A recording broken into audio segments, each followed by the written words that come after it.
Hello and welcome to Dialogue. I'm Yang Rui in Beijing. Chile was the first South American country to establish diplomatic ties with the People's Republic of China more than 45 years ago, and Beijing refused to sever its ties with the ultra-right government of Augusto Pinochet during the Cold War.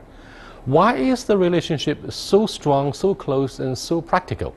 Is it because of Beijing's reliance on Chile's massive exports of mineral resources, or the fact that ethnic Chinese are making enormous contributions to the nation-making of Chile, which for most of the time remains a left-leaning political force in Latin America? For more information and ideas, I'm very happy to be joined by His Excellency Jorge Heine, Chile's ambassador to China. But before we start the interview, let's look at this background report. Chile was the first Latin American country to establish diplomatic relations with China in 1970.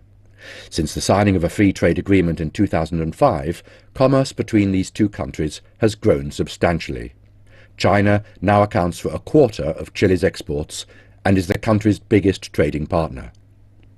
Meanwhile, Chile is China's third largest trading partner and the largest supplier of copper in Latin America. The two countries are aiming to diversify their economic ties. Given Chinese demand and given Chilean potential growth in the sector, food, wine and agricultural products are key components of this. During Chinese Premier Li Keqiang's visit to Santiago in 2015, both Chile and China underlined the strength of diplomatic ties between the two nations, a relationship both want to see extended to improved trade and greater levels of investment. China and Chile also maintain close coordination at the United Nations, APEC, and other international organizations and multilateral mechanisms. The two countries have cancelled tourist visa fees to encourage more people to engage in exchange programs. And this is expected to bring people from the two sides of the Pacific Rim even closer together. Welcome to Dialogue, Your Excellency. Thank you. Thank you for the opportunity. Journalism is a profession of curiosity, and our job is to document history. Now, to start with, I'm curious as to why Chile turned out to be the first South American country to normalize relations with PRC 45 years ago. I mean, what was it that prompted your government to establish the official ties, despite the issue of Taiwan? Yes. Well, let me say the following. Chile has been a country that has always looked to the rest of the world with special eyes, with always trying to be part of what was happening in the world. And this, as you quite rightly point out, was really a pioneering effort. This happened in December of 1970. That is 14 months before President Nixon came to China, which at the time was seen as a great breakthrough. So this gives you an idea of how much of a pioneering effort this was. And this was the government of President Salvador Allende, where it had traditional links with China. He was involved in creating what was, in fact, the first sort of friendship institute with China, which was the Institute for Friendship with China in Chile in 1952. So this is, we're talking almost 20 years before that. And so what I'm trying to say is that in Chile, there was a special appreciation of the role that China was playing and would play in the world. And that has been true until now. Well, President Allende was the elected leader of the Socialist Party back in 1933. Soon after the normalization of the official ties with the PRC, his government was overthrown by General Augusto Pinochet, starting the years of dictatorship. Now, why do you think China insists that we would not interfere with the internal policy? We would still maintain our official relationship with a strongman, a dictator. I mean, it's not, of course, a matter of reputation. It's a matter of our consistent policy of non-interference. Do you think China's position about non-interference has drawn controversies in Latin America? Well, at the time, obviously, it created controversy and was seen as a controversial measure. Now, looking back, if you look back at these 46 years by now of diplomatic relations between Chile and China, what I find most interesting is that both countries have been committed to keeping the relationship, the bilateral relationship going. This has been years of very big changes in Chile on the one hand, but also in China in many ways, in politics, in economics, in foreign policy. Yet, in these almost 50 years, both countries have been committed to keep the relationship going and not interrupt it, not cut it. And that, it seems to me, in the long run, has a number of advantages. Look, since the beginning of our opening up, China says we would, of course, be consistently following the rules of non-interference. However, we have different forms of diplomacy, the government-to-government diplomacy, party-to-party diplomacy, and people-to-people diplomacy. Having said this, to my knowledge, Chile has been known for being a left-leaning political force, a serious one in Latin America. And yet China has been, to my knowledge, has been very cautious in keeping a distance from the issue of ideology in Latin America, given the Monroe Doctrine, for fear of causing sensitivity from the U.S. government. What do you make of the Chinese concerns? Well, I will say this. Over the past 15 years or so, economic links between China and Latin America have increased tremendously. To give you an idea, trade in 2000 between China and Latin America was $10 billion. By 2013, it had reached $260 billion. So you have an increase of 2,500% in a very short period of time. So what you have is a tremendous increase in Sino-Latin trade, also in investment, although to a lesser degree, but at the same time marked by a quite pragmatic attitude in an effort to keep ideology out of it, as you quite rightly point out. Now, that said, the relationship that China has developed with the various Latin American countries is obviously different. In the case of Chile, for example, trade has been the main driving force. And right now, for Chile, China is the #1 trading partner. Our trade last year reached somewhere around $31 billion. Was it because we signed the FTA, the free trade agreement? Yes, the FTA, that's another very good point. China signed with Chile the first FTA it signed not just with a country in Latin America, with any individual country anywhere. So there was a real breakthrough for China. China wasn't used to signing FTAs, and in the 10 years since that FTA was signed, trade has increased fivefold, which is a tremendous amount. Now China, of course, is signing with Australia, signing with South Korea, but this is 10 years later.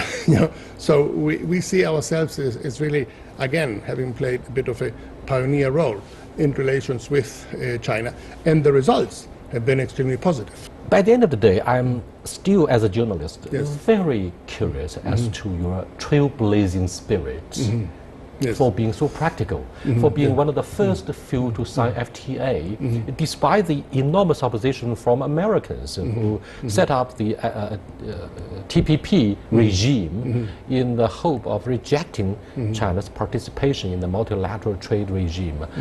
You brushed aside the criticism from the United States and went ahead with your own decision. Yes, well, to be fair, I'm not sure there was, if we're talking 10 years ago, I'm not sure there was that much opposition from the United States to signing trade agreements with China. At the time, that was seen as Excuse me, would your government take side with this issue? You are either a friend of the United States or the other way around, you are a friend and partner of China, because the United States wants to see this happen, right? Sure. Well, we don't. We believe in an open economy. We believe in a globalized system. We believe in a multilateral world in which we have strong relations with everybody. And those countries that they want to be friends with us and we want to be friends with them, we work with them. So we do not believe in this Cold War mentality that you're either with us or you're against us. In the Asia-Pacific region, we see deployment of up to 60% of the American naval forces, forward military presence in Northeast Asia, the establishment of TPP, and joint military maneuvers of one kind or another under the nose of China. You see the escalation of tensions over Diaoyu Island in the South China Sea. Now, we're talking about trade, of course, but everything is about politics and geopolitics. Yes. Well, we do not believe the Cold War should be recreated. I think it's 2016. The main imperative is to get the world economy going again. And I think it is not a good idea to try to go back to the Cold War mentality. And that is the position that Chile takes. And, but do you think the rise of China is a threat? Well, I don't think it is a threat. But it's not for me to say. But it is what is obviously. You are a diplomat, of course. You try to. Well, no. I'm just saying. To deliver a message of friendship. I understand this. I'm saying the following. It is obvious that the rise of China is one of the defining elements of the 21st century. Many people say that this will be the Asian century, by which they mean it will be the century of China and of India, And I think before being posted here, I was ambassador to India, and I see what is happening in India. So I think this part of the world, the Asia Pacific, Asia more generally, is the most dynamic and the most forward-looking region in the world. Now, have you heard of the phrase of a resource curse? Yes, of course. You were the ambassador to South Africa. Yes. And with the drop in commodity prices, the issue of industrialization surfaced again on the agenda between China and our African friends. Yes. Do you think you share the same concern that you have been too much reliant on the export of natural resources without spending some of the dividends of your exports on industrialization? I mean, look at the embarrassing case in Venezuela. They failed to use the dividends of oil exports for industrialization. Therefore, the twisted economic structure started to have its toll on the livelihoods of the ordinary folks. Therefore, this current government in Venezuela is jeopardized. It seems to me that Chile is the country that has had the best performing economy in Latin America over the past 25 years. We have the highest per capita income in the region at $15,000 in nominal terms, about $23,000 in PPP terms. And we are an economy that is, to a significant degree, based on the export of natural resources. And we have done well. So the notion of the resource curse that I know is very popular among a number of economists, and there are some cases that would seem to illustrate that case. The Chilean case would belie that, because we have done very well, and although we rely very heavily on natural resources. Now, that said, it seems to me there are limits to that, and it is important for us to diversify and provide more refined copper as opposed to copper concentrated, unrefined copper, and obviously provide more services and other values. The notion that Chile will from one day to the next start to export cars or computers, I don't think is quite there. We have our niches, we do well in them, and that, it seems to me, the way forward. What do you think of the idea? What do you think of the Belt and Road Initiative? You repeatedly said this idea and the vision of President Xi Jinping should be extended to the other side of the Pacific Ocean, to Latin America, so that you would also benefit from the vision of having an inclusive Belt and Road Initiative. Why do you say so? Because we want to go west. We want to, in the maritime, 21st century maritime Silk Road only covers Southeast Asia instead of Latin America, South America. We go west through Central Asia, and in doing that we connect South Asia, West Asia with Central Europe and Eastern Europe. Now that will be the good part of the ambitious blueprint concerning the Belt and Road Initiative. Yes. Well, look, I've been following the development of the One Belt, One Road Initiative since my arrival here. I think it's a great proposal. It remains to be seen how it will work out. But the basic notion that is behind it, basically to recreate Eurasia and to reconnect Asia with Europe, is a very ambitious one and very worthwhile. All I'm saying is that given China's global projections, it might be interesting to look to the other side, to look to the Americas. And there, one of the things that has struck me is the notion that what we need to do really is to increase the flows, increase the connectivity between China and South America. We are very far away. And it's important to reduce the time that it takes to get from China to South America and to Chile, and to make it easier to connect. And what we have proposed, and we had our Deputy Minister of Telecommunications here in January, and he signed an MOU with his counterpart from the NDRC, and I find this a very exciting project, is to consider the possibility, and this is now being studied, of a trans-Pacific internet fiber optic cable from China to Chile that would bridge this enormous gap that exists right now. There is no fiber optic cable between Asia and the South Pacific in Latin America and South America. Although internet cables are all over the world, they are not in that particular part of the world. And that, it seems to me, creates all sorts of problems and issues. Connectivity is more expensive, it takes longer, and so on. And that is something, it seems to me, that will be the sort of virtual equivalent of the One Belt, One Road, but towards the Americas. I believe Chile is the South American equivalent of Zambia, which, like you, suffered heavily due to the drop in commodity prices. Tell us briefly the loss of your economy in this period of recession, regarding particularly our sharp reduction of the demand for natural resources, be it from Africa or South America. Well, look, we are, Zambia and Chile are copper producing countries, and we have had strong links ever since the 60s because of that.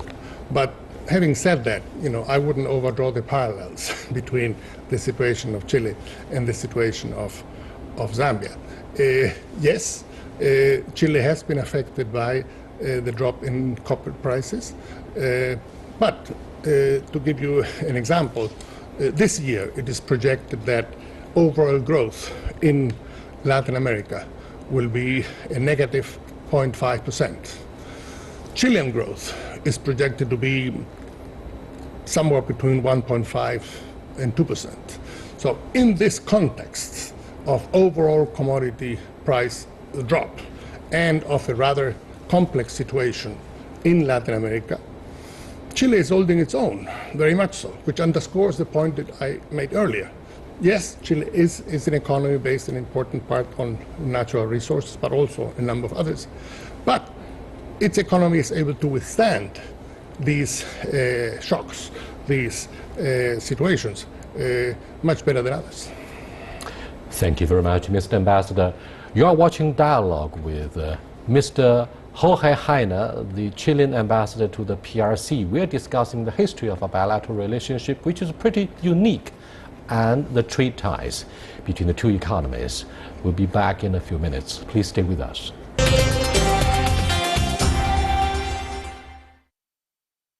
Welcome back, sir. Thank you. Are you, Chile, one of the founding members of the AIIB? No, we are not. Yeah, no. But you expect China to make investment in the building of infrastructure. What do you think of the feasibility?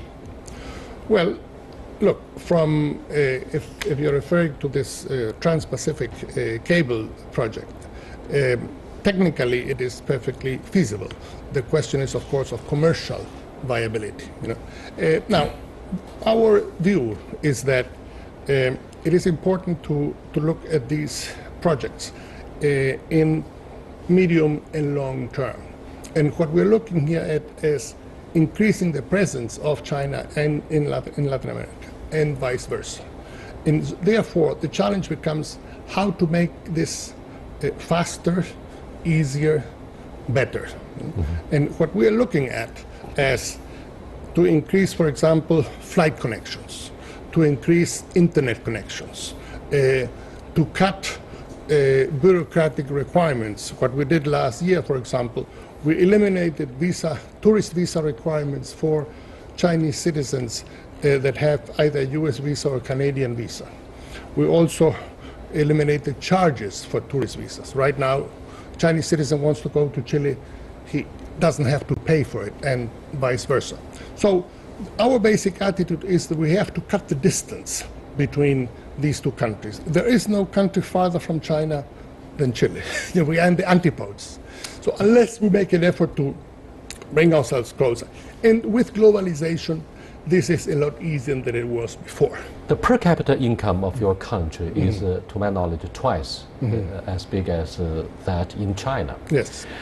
And what do you think of the market for tourism? Because with the deepening of our pockets, many Chinese tourists would first of all go to Japan or neighboring countries and then Europe, North America. But seldom have I heard that my friends or my neighbors would go to Chile. Yes. Don't you think this is a waste of your tourist resources? What would you tell the Chinese tourists who are looking around and say, I've been to Europe many times, I want to go to a new place? Sure.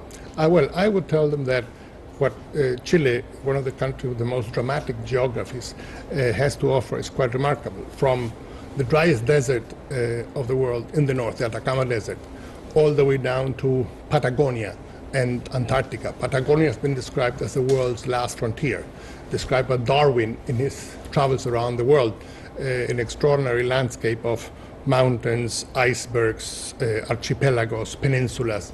I've done it many times.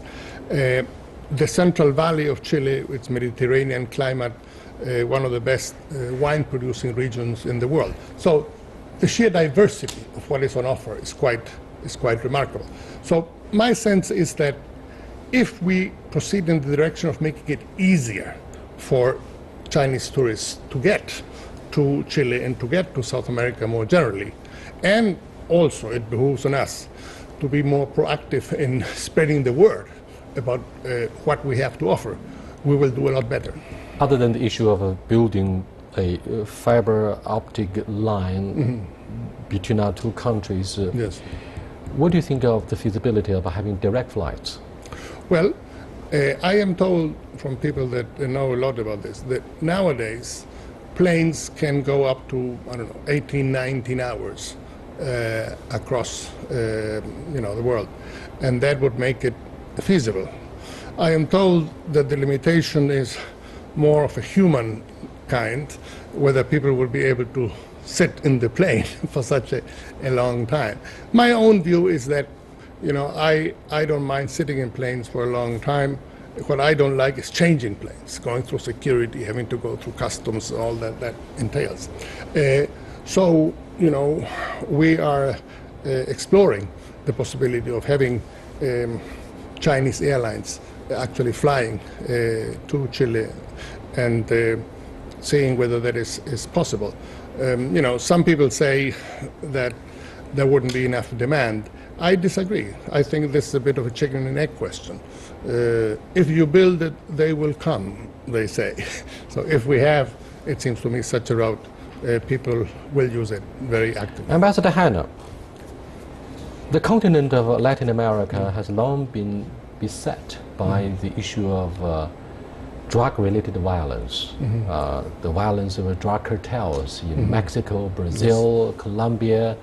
Those are the stories that flooded the front pages of media outlets throughout the world. What about the issue of security in your country? Yes. Well, Chile is one of the safest countries in Latin America and in the world. The key indicator to measure this is the homicide rate, and Chile has one of the lowest in the world. I think it's somewhere between 3 and 4 per 100,000. So safety is one of our big assets. When Chinese visitors go to Chile, they will be safe. Fortunately, we do not endure. We are not victims of the level of violence that you see elsewhere. Is language the barrier? For example, can we have the luxury of enjoying the help of Chinese translators? That's related to the size of overseas Chinese communities in your country. Someone corrected me by saying, overseas Chinese do not make one of the largest communities in your country. Tell me the truth. Yes. Well, what we were saying, there is a relatively small Chinese community in Chile, very prosperous though. They are doing quite well in trade, in various businesses. And talking to people that are in the travel business, they have no difficulty in getting Chinese-speaking guides. Obviously, if we see a tremendous increase in tourism, that might change. But on that, there's a very interesting point. What we have seen over the past few years is a tremendous increase among Chilean young people in learning the Chinese language. And I've been working with, there's an organization called Cruzando el Pacífico that has been very active in this. And they've invited me to speak at their meetings in Chile. And what I tell them is that the Chinese language will be to the 21st century what English was to the 20th century. And so I'm very encouraged by that. And it seems to me if we get a large number of Chilean youth learning Chinese and coming to study in China, things will be a lot easier on that front. The rise of the internet makes the world become smaller and smaller. And a friendly country like Chile, of course, wants to get close to China through perhaps the construction of the fiber optic cable. But, you know, China has been building schools of Confucianism throughout the world. Confucius Institutes. Yeah, yes. we call it Confucius Institutes. Yes. But do you think this is a good idea for your country? Yes. We want to build soft power and project soft power as such. Yes. Yes, well, it is. There are not one but two Confucius Institutes in Chile. One is affiliated with the University of Santo Tomas. The other is affiliated with Catholic University. And in the past few weeks, they've also started to open regional centers, so not just in Santiago, but in other cities across the country. So my answer is yes. What we have seen is a tremendous increase in trade between Chile and China. You know, and trade has certain imperatives. You know, China needs copper, we sell it, we buy cars from you, toys, other trinkets, and also electronic products and so on, and that is fine. But if you want to move beyond buying and selling, if you want to develop investment, if you want to develop, say, financial cooperation, these are deeper endeavors that require a greater cultural understanding. And therefore, you know, anything that promotes the learning of the Chinese language and knowing more. China should learn more about Chile and about Latin America, and we should learn more about China. As you may or may not know, Spanish is the second most widely spoken language internationally. More people speak Chinese, of course, but not internationally. They do so in China. So Spanish is a very vibrant language, and I think there's enormous room for working together with China, with Chinese young people that want to learn Spanish in Chile, and young Chileans that want to learn Chinese in China. Thank you very much, Mr. Ambassador, for being with us. I'll see you next time. Until then, goodbye.